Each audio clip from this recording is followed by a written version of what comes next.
नमस्कार जी, आज की क्लास में आपका बहुत बहुत स्वागत है। आज हम बात करेंगे एक रीजनिंग के बहुत महत्वपूर्ण और इम्पोर्टेंट टॉपिक के बारे में, जिसका नाम है चिन्ह निष्कर्ष। चिन्ह निष्कर्ष जो टॉपिक है, पहले आपकी बैंक एसएससी में एक इम्पोर्टेंट टॉपिक था, लेकिन अभी एक पटवारी में स्पेशल टॉपिक जोड़ दिया गया है और आगामी जो भी एग्ज़ाम होगी सबके अंतर्गत ये जोड़ना पड़ेगा। तो आगामी जो भी एग्ज़ाम होगी सब में ये टॉपिक आने वाला है। तो आपको पता है पटवारी में भी ये जोड़ दिया गया, आगे भी कोई भी एग्ज़ाम होगी सब में आपको दिखाई देगा। तो इसलिए आपको ध्यान से पढ़ना है। इस टॉपिक को सॉल्व करने से ये बहुत ज़्यादा डिफ़िकल्ट नहीं है, सिंपल है, इजी है। बस केवल आपको ध्यान क्या रखना है, इसके रूल और नियम। रूल नियम आपको पता है, फिर आपको कहीं से कोई समस्या नहीं आने वाली। चलिए इसके रूल नियम के बारे में चर्चा करते हैं, फिर इसके प्रश्न भी हम देखेंगे विद्यार्थी। आइए, ज़िंदगी में नहीं बोलूँगा, आप तरीके से आपको पढ़ना है। देखिए ये चिन्ह आपको दिखाई दे रहा है, जिधर की साइड एक खुला होता है वो तो कहलाएगा बड़ा, इधर की साइड बड़ा है, इधर छोटा है। अब इधर की साइड खुला हुआ है तो कौन सा हो गया, इधर की साइड खुला हुआ है क्या है, बड़ा। इसको कह सकते हो आप बड़ा, या फिर मैं कह सकता हूँ ग्रेटर देन। ठीक है, अब यहाँ पर ये इस प्रकार से खुला हुआ है, ठीक है, इधर से बंद हो गया तो इधर क्या है, छोटा। इसको कह सकता हूँ छोटा, या फिर विद्यार्थी में कह सकता हूँ लेस देन। एक ही बात है। एक चिन्ह आपको ये भी दिखाई दिया होगा, इसको क्या कहते हैं, बराबर, या फिर कह सकता हूँ इक्वल। ठीक है, खासकर आपको ध्यान रखना है, मैं इसको बराबर भी कह सकता हूँ और इसको इक्वल भी कह सकता हूँ।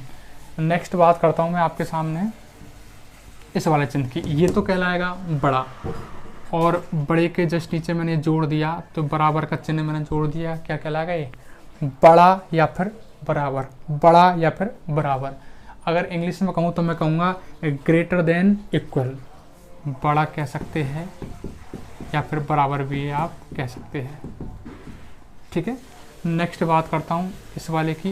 ये होगा आपका छोटा, छोटे के नीचे आपको बराबर लग गया तो ये कहलाएगा छोटा या फिर बराबर।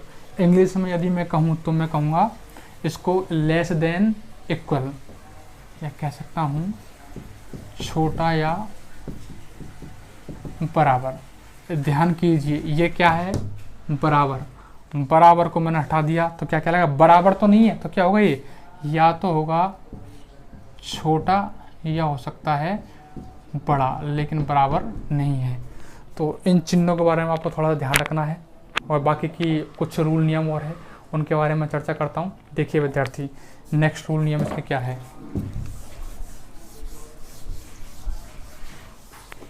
अगला जो नियम है हमारा विद्यार्थी, वो आपका कहता है मेन इंपॉर्टेंट, आपके निष्कर्ष है उसमें कुछ चीज़ें आती है। आपका निष्कर्ष है उसमें कुछ चिन्ह आते हैं, उनके बारे में चर्चा करता हूँ थोड़ा सा। निष्कर्ष में आपको ये चिन्ह दिखाई दे तो इनका प्रयोग कैसे करना है, पहले किस चिन्ह का प्रयोग करोगे, सेकंड नंबर किसका है, थर्ड नंबर किसका है, उसके बारे में थोड़ी चर्चा करते हैं विद्यार्थी। देखिए आपका पहला चिन्ह आपको दिखाई दे रहा है, ये आपका क्या है, बड़ा, बड़ा या फिर बराबर, ये हो गया आपका बराबर। ठीक है, तो मैं बात करता हूँ ग्रेटर देन जो है, तो इसको आप फर्स्ट स्टेज पे लोगे। पहली जो प्रायिकता दोगे आप किसको दोगे, ग्रेटर देन को। सेकंड प्रायिकता किसको दोगे आप, ग्रेटर देन इक्वल को। और लास्ट किसको दोगे आप, बराबर को। ये आपको थोड़ा सा ध्यान रखना होगा। या फिर आपको याद करने के तरीके में बताना चाहता हूँ, ये जो है ना आपका ग्रेटर देन, इसको कह सकते हैं आप राजा, इसको कह सकते हैं आप सेनापति, और ये होगी आपकी प्रजा। ठीक है, अगर तीनों है, राजा भी है, सेनापति है, प्रजा है, तो पहली प्रायिकता किसको दोगे आप, राजा को। ठीक है, राज को कौन चलाएगा, राजा। अगर राजा नहीं है, अगर राजा की गैर मौजूदगी में प्रायिकता किसको मिलेगी, शासन किसके हाथ में होगा, सेनापति के हाथ में। सेनापति नहीं है तो किसके हाथ में होगा, प्रजा के में। तीनों है तो किसके में होगा, राजा के में। इसी प्रकार से यह है, पहली प्रायिकता आप इसको दोगे, सेकंड आप इसको दोगे, थर्ड नंबर की आप इसको दोगे। थोड़ा सा आपको ये ध्यान रखना होगा खासकर। अब आइए नेक्स्ट हम बात करते हैं, इसके बाद मैं कुछ विरोधी चिन्हों के बारे में आपके सामने बात करना चाहता हूँ। विरोधी चिन्ह जैसे आपके कोई निष्कर्ष में आते हैं तो हमेशा उसको देखते ही गलत माना जाता है, थोड़ी इसके बारे में चर्चा करता हूँ। देखिए विरोधी चिन्ह कौन कौन से हैं, निष्कर्ष में दिखाई देते हैं आपको विरोधी चिन्ह, तो उसको आप देखते गलत कर दो। देखिए विद्यार्थी, विरोधी चिन्ह कौन कौन से हैं इनको खासकर ध्यान रखना है। यदि इस प्रकार की आपको निष्कर्ष में कंडीशन दिखाई दे, इनको गलत माना जाएगा। ये वाली कंडीशन आपको दिखाई देती है इस प्रकार की, तो इसको भी गलत माना जाता है। ये सारी कंडीशन आपको यदि निष्कर्ष में दिखाई देती है तो इसको आप देखते ही गलत कर दो, प्रश्न को सॉल्व करने की जरूरत ही नहीं है। नेक्स्ट आपका नियम इधर की साइड आपको दिखाई दे रहा है विद्यार्थी, यदि आपको ये सब कंडीशन दिखाई देती है जब आप प्रश्न को सॉल्व करते हो, कथन को सॉल्व करते हो, यदि आपके निष्कर्ष में ये वाली कंडीशन दिखाई देती है तो आपको देखते ही गलत कर देना है। ठीक है, मामला सेट है, आगे चलिए। ठीक है, ये आपको ध्यान रखना है, सारे रूल नियम मैं आपको बता चुका हूँ। ठीक है, अब मैं बात करता हूँ एक लास्ट उसका नियम और है, वो आपको खास कर ध्यान रखना है। वो कौन सा है?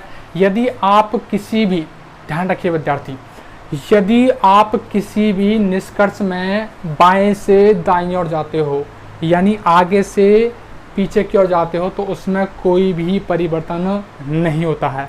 लेकिन ध्यान से सुनिए मेरी नेक्स्ट बात को, यदि आप दाएं से, ध्यान दो, यदि आप दाएं से बाईं ओर जाते हो, यदि आप पीछे से आगे की ओर जाते हो, तो हमेशा चिन्ह परिवर्तन हो जाते हैं।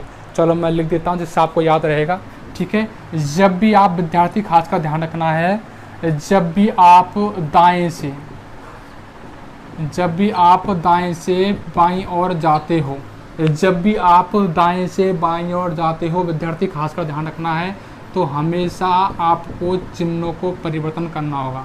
चिन्ह परिवर्तन हो जाते हैं, ये आपको खासकर ध्यान रखना होगा। ठीक है विद्यार्थियों, सारे रूल नियम मैं आपको बता चुका हूँ। अब मैं बात करता हूँ प्रश्न नंबर 1 की ओर। देखिए हमारे क्वेश्चन नंबर 1 की ओर बढ़ते हैं। हाँ जी विद्यार्थियों, अभी हमने सारे रूल नियम पढ़े, लेकिन अब हम क्वेश्चन नंबर 1 की बात करते हैं। तो कैसे प्रश्नों को आपको सॉल्व करना है और कैसे आपको जो पहले वाले मैंने आपको रूल नियम बताए उनका प्रयोग करना है। देखिए बहुत ही आसान है, टेंशन छोड़ दो बिल्कुल आप, बहुत ही सिंपल क्वेश्चंस है, कोई टेंशन वाली बात नहीं है। बस आपको मैंने जो आपको पहले रूल नियम बताए हैं वो थोड़ा आपको ध्यान रखना है विद्यार्थी। चलिए अब क्वेश्चन नंबर 1 है हमारा। देखिए P less than equal M equal N less than R, आपका next less than equal Z। ये आपका प्रश्न है। इस प्रकार से आपको एक कथन दिया होगा एग्जाम में, वो आपके सामने होगा। अब इसके बाद में 2, 3 या 4 निष्कर्ष दिए होंगे, वो आपको खासकर ध्यान रखना है। अब निष्कर्षों को हमको देखना है कौन सा सत्य है कौन सा असत्य है, इससे कोई मतलब नहीं है, लेकिन हमको यहाँ पर छांटना होगा ये वाला सही है, ये वाला या फिर ये वाला, कौन सा गलत है और कौन सा सही है। लेकिन गलत सही निकालने के लिए, कमियां ढूंढने के लिए आपके पास रूल और नियम मालूम होना थोड़ा सा ज़रूरी है। रूल नियम माइंड में नहीं है तो प्रश्न को गलती होने के चांस रहते हैं। ठीक है, हाँ जी विद्यार्थियों, हम निष्कर्ष फर्स्ट की बात करते हैं। फर्स्ट आपका निष्कर्ष है वो कहता है P less than equal N। ठीक है, क्या है प्रश्न आपका? P less than equal N, ये आपको ध्यान रखना है। अभी निष्कर्ष क्या कह रहा है? ये आपसे कह रहा है आपको P से N तक जाना है। कहाँ से? P से आपको N तक जाना होगा। तो यहाँ पर आपने देखा P से N तक जाना है। आप आ जाओ कथन में, कथन में P दिखाई दे रहा है आपको, ये रहा। P से कहाँ जाना है? P से कहाँ जाना है? N तक। P से कहाँ जाना है? N तक। ये आपका N रहा। P से कहाँ जाना है विद्यार्थी? N तक। तो P से N तक जाने में जितने भी रास्ते में आपको जो चिन्ह मिले हैं उनको आप लिख दीजिए। P से N तक जाने में जो जो आपको चिन्ह मिले हैं उन सबको आप लिखिए। चलो देखो निष्कर्ष फर्स्ट में P से मैं जब N तक गया, पहला चिन्ह मिला आपको less than equal, less than equal. इसके बाद में मिला आपका इक्वल, बराबर।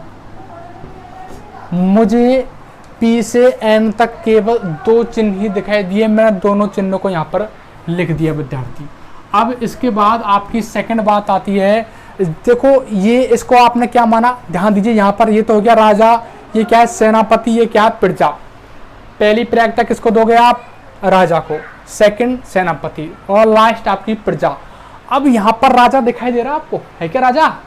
राजा है क्या? नहीं है। ठीक है, ध्यान दीजिए यहाँ पर राजा नहीं है। अगर राजा की गैर मौजूदगी में शासन को कौन संभालेगा? राज्य को कौन चलाएगा? सेनापति। क्या सेनापति यहाँ पर दिखाई दे रहा है? ये रहा सेनापति। तो प्रथम प्रायोरिटी किसको दोगे आप? सेनापति को। क्या यहाँ पर सेनापति दिखाई दे रहा है क्या? ये दिखाई दे रहा है, सेम चिन्ह आपको यहाँ पर दिखाई दे रहा है, तो इसका मतलब पहला निष्कर्ष सत्य है। ये आपको खासकर ध्यान रखना होगा विद्यार्थी। अब इसी प्रकार से मैं नेक्स्ट जो बात करता हूँ सेकंड निष्कर्ष के बारे में, रूल नियम सेम होंगे आपके। देखिए सेकंड निष्कर्ष जो है आपका वो कहता है विद्यार्थी, देखिए आपको एन से जेड तक जाना है, आपको विद्यार्थी एन से जेड तक जाना है। आइए आप कथन में, एन कहाँ है, ये रहा। अब देखिए एन से कहाँ जाना है, जेड तक। एन से कहाँ जाना है, जेड तक। एन से जेड तक जाने में जितने भी आपको चिन्ह मिले हैं उन सबको आपको लिखना होगा। देखिए एन से जेड तक जाने में पहला चिन्ह मिला लेस देन, इसके बाद मिला लेस देन इक्वल। मुझे दो चिन्ह दिखाई दिए, एन से जब मैं जेड तक गया एक तो चिन्ह मुझे मिला कौन सा, लेस देन, दूसरा मिला लेस देन इक्वल, दो चिन्ह मुझे दिखाई दिए। और यहाँ पर इसको तो आपने कहा क्या, राजा, और इसको कहा आपने सेनापति। जब आपके पास राजा है और सेनापति है तो प्रथम प्रायिकता किसको दोगे, राजा को या सेनापति को, राजा को दोगे। ठीक है, तो ध्यान रखिए प्रथम प्रायिकता जो दोगे किसको दोगे, राजा को। क्या राजा यहाँ पर दिखाई दे रहा है, राजा दिखाई दे रहा है क्या, नहीं है, तो इसका मतलब सेकंड निष्कर्ष को सरासर गलत माना जाएगा। थोड़ी सी मेरी भावनाओं को समझने की कोशिश कीजिए। अब आइए विद्यार्थी नेक्स्ट बात करता हूं मैं अगले निष्कर्ष के बारे में। देखिए विद्यार्थी अगला निष्कर्ष कहता है आपको एम से आर तक जाना है। एम से कहाँ जाना है, आर तक। अब आइए आप कथन में, कथन में आपको एम से कहाँ तक जाना है, आर तक। एम से कहाँ जाना है, आर तक। थोड़ी मेरी भावना को समझो विद्यार्थी, एम से जब आर तक आप जाओगे रास्ते में जो जो चिन्ह आपको दिखाई दिए वो सारे सारे आपको निष्कर्ष में लिखने होंगे। पहला चिन्ह आपको मिला इक्वल, इसके बाद में मिला आपका लेस देन। तो दो चिन्ह जब मैं एम से आर तक गया केवल मुझे दो चिन्ह दिखाई दिए, दोनों को दोनों मैंने निष्कर्ष में लिख दिए, मामला सेट है। चलिए अब देखिए आपके पास प्रजा है और कौन है, राजा। प्रजा और राजा यदि आपके पास है तो प्रथम प्रायिकता किसको दोगे, प्रजा को या फिर राजा को। अरे शासन काल कौन संभालेगा, राजा या प्रजा, राजा। कौन संभालेगा, राजा। चिन्ह दिखाई दे रहा है, राजा है क्या यहाँ पर, नहीं है, तो इसका मतलब सेकंड निष्कर्ष को भी क्या माना जाएगा, गलत माना जाएगा। मामला सेट है। आगे बात करें नेक्स्ट निष्कर्ष की, समझ में तो आ रहा ना बराबर से। चलिए अब आपका नेक्स्ट जो निष्कर्ष है वो कह रहा है एम, सेकंड निष्कर्ष आपका कहता है एम ग्रेटर देन जेड। देखो मैं लास्ट निष्कर्ष के बारे में बात करूंगा विद्यार्थी, थोड़ी मेरी भावनाओं के साथ चलिए आप। अब हम निष्कर्ष लास्ट वाले की बात करते हैं, बड़ा सिंपल है। देखिए यहाँ पर आपको एम से जेड तक जाना होगा। कहाँ से, एम से जेड तक जाना होगा। और एम से जेड तक जाने में जितने भी आपको चिन्ह मिले हैं उन सारे चिन्हों को निष्कर्ष में लिखना होगा। ठीक है, आइए देखिए आप एम से मैं कहाँ तक जा रहा हूँ, जेड तक। लेकिन एक बात पर ध्यान दीजिए आप, इसमें प्रत्येक निष्कर्ष में आप बाएं से दाएं ओर गए, आगे से पीछे की ओर, और दाएं से बाएं से जब मैं दाईं ओर जाऊंगा तो कोई चिन्ह परिवर्तन करने पड़ेंगे क्या, नहीं करने पड़ेंगे। इसलिए मैंने किसी में भी चिन्ह परिवर्तन नहीं करे। ठीक है, अब इस लास्ट वाले में एम से कहाँ जा रहा हूं मैं, जेड तक। तो जो जो चिन्ह आपको मिले उनको लिखिए आप, इक्वल, लेस देन इक्वल। मुझे तीन चिन्ह दिखाई दिए जब मैं एम से जेड तक गया। तो अब ध्यान दीजिए, ये कौन हो गई, प्रजा, ये कौन है, राजा, और ये कौन है आपकी सेनापति। आपके पास प्रजा है, राजा है, सेनापति है, प्रथम प्रायिकता किसको दोगे, राजा को। शासन को कौन चलाएगा, राजा। तो राजा कौन सा, ये रहा। क्या ये चिन्ह आपको निष्कर्ष में दिखाई दे रहा है क्या, ये तो है लेस देन, ये है ग्रेटर देन, दिखाई नहीं दे रहा। इसका मतलब इस निष्कर्ष को गलत माना जाएगा। तो ये भी क्या हो गया आपका, गलत। देखिए विद्यार्थी बिल्कुल आसान है, सिंपल है। और इसमें भी आपको यदि थोड़ा सा कम समझ में आया है तो आप जो मैं नेक्स्ट क्वेश्चन की बात करूंगा तो आपको 101% पूरा माइंड में सेट हो जाएगा, ये मेरी गारंटी। आप थोड़ा सा विश्वास करिए। अब हम क्वेश्चन नंबर नेक्स्ट की बात करते हैं। देखिए विद्यार्थी क्वेश्चन नंबर नेक्स्ट की ओर बढ़ते हैं। नेक्स्ट क्वेश्चन बड़ा पेचीदा है, क्योंकि उसमें दाएं से और बाएं भी हम गए हैं, जिसमें आपको एक डाउट था ना सर दाएं से बाएं जाएंगे चिन्ह को कैसे चेंज करना है, उसके बारे में थोड़ी सी जानकारी है। चलो क्वेश्चन नंबर नेक्स्ट देखते हैं हम। कथन कह रहा है आपका m less than equal p less than n equal k less than equal f, ये आपका प्रश्न है, कथन है, जो आपको एग्जाम में इस प्रकार से आपको दिखाई देगा। इसके बाद में आपके 2, 3, 4 जो भी है वो निष्कर्ष भी आपको साथ में दिखाई देंगे। यहाँ पर 3 निष्कर्ष दिए गए हैं। अब इसमें से वही छांटना है कौन सा गलत है कौन सा सही है। प्रक्रिया आपकी वही रहेगी सेम हूबहू। पहला निष्कर्ष, प्रथम निष्कर्ष आपका कह रहा है आपको F से P तक जाना है। आपको F से कहाँ तक जाना है? P तक। तो आप सबसे पहले कथन में आइए। कथन में आप F ढूंढो, ये आपका F रहा। F से कहाँ जाना है? P तक। F से कहाँ जाना है? P तक। F से कहाँ जाना है? P तक। आप एक बार नोटिस करिए, यहाँ पर आप दाएं से बाईं ओर जा रहे हैं। इससे पहले वाले प्रश्न में हम केवल बाएं से दाईं ओर गए हैं, लेकिन यहाँ पर आप दाएं से बाईं ओर जा रहे हैं। बस ध्यान ये रखना है, जब भी आप दाएं से बाईं ओर जाओगे तो हमेशा चिन्ह परिवर्तन हो जाते हैं। कैसे? अभी इस प्रश्न में हम करके देखते हैं। हाँ जी विद्यार्थियों, अब हम बात करते हैं पहले निष्कर्ष के बारे में। पहला जो निष्कर्ष है वो है आपको F से P तक जाना है। आपको कहाँ जाना है? F से P तक आपको जाना होगा। तो आप पहुँचिए, F कहाँ है? ये रहा। F से कहाँ जाना है? P तक। यानी आप दाईं ओर से बाईं ओर आ रहे हैं, और जब भी दाईं ओर से बाईं ओर आएंगे रूल कहता है तो आपको चिन्हों को चेंज करना होगा, यानी चिन्ह परिवर्तन इसमें आपको करने होंगे। तो आइए विद्यार्थी, अब रास्ते में यानी F से और P तक, F से P तक जितने भी आपको चिन्ह मिले हैं रास्ते में, उन चिन्हों को आप परिवर्तन करके लिख दीजिए। तो सबसे पहले मिला आपको लेस देन इक्वल, इसको कर दो आप ग्रेटर देन इक्वल। ठीक है, चिन्हों को चेंज करना होगा। फिर इसके बाद में बराबर का बराबर रहेगा, इक्वल का इक्वल रहेगा। नेक्स्ट आपका है लेस देन, लेस देन को कर दो क्या? Greater than. इस प्रकार से मैंने जब मैं F से P तक यानी दाईं ओर से बाईं ओर गया, जो भी रास्ते में चिन्ह मिले मैंने उन चिन्हों को चेंज करके यहाँ पर लिख दिया, और अलग से मैंने इसमें कुछ भी नहीं किया। अब इसके बाद आपको देखना है, यहाँ पर राजा भी है, प्रजा भी है और सेनापति भी है। तो प्रथम प्रायिकता किसको दोगे आप? राजा को। ठीक है, क्या यहाँ पर ये मौजूद है? क्या यहाँ पर ये मौजूद है? क्या देखिए यहाँ पर मौजूद है, बिल्कुल है।